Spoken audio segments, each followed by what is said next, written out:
Hey, Max Rich with Totally Electric Guitars. I'm talking to you today about tapping. Hopefully you guys have seen my video tapping part 1, where I went over some of the most basic tapping patterns. This time round we're going to get a little more shredful, if you will. We're going to use open string tapping, and that's something that I personally like to use a lot. But you have to be very careful when you do it because it's not something that can be done in every key. You have to be very kind of choosy as to where you use this technique.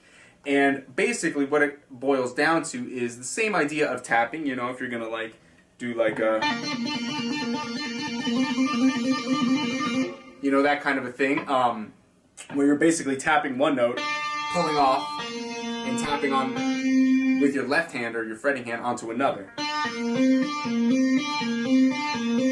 That kind of an idea. But with this, we're going to be including open strings.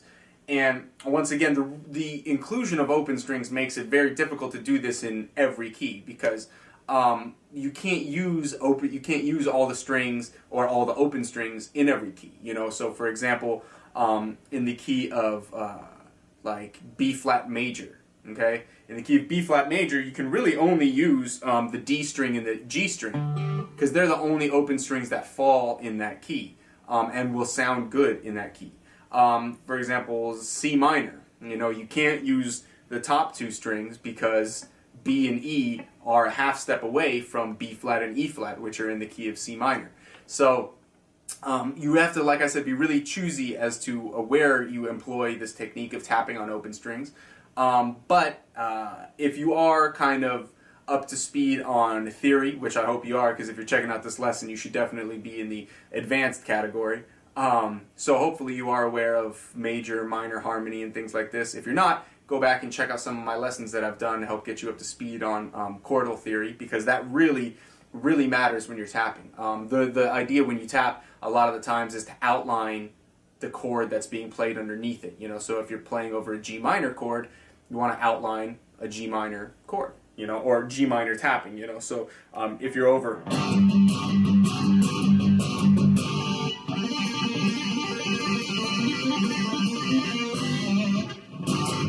that's going to work real well. If you do that same idea over like a different string, that's not going to work so well. To take a listen, hear what I mean. If I do that power chord in G and then try to tap over, like, say, the high E string,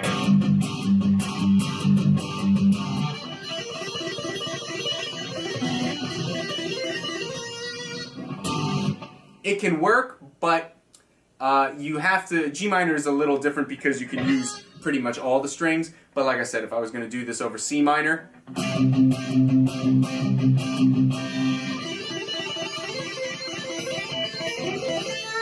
might not work as well. But that, I'm going to leave that kind of experimentation stuff up to you. What I am going to show you today is basically some tapping patterns that you can use that you can then vary, tweak, and move about from song to song at your own choosing. So follow me, I'll show you those patterns right now.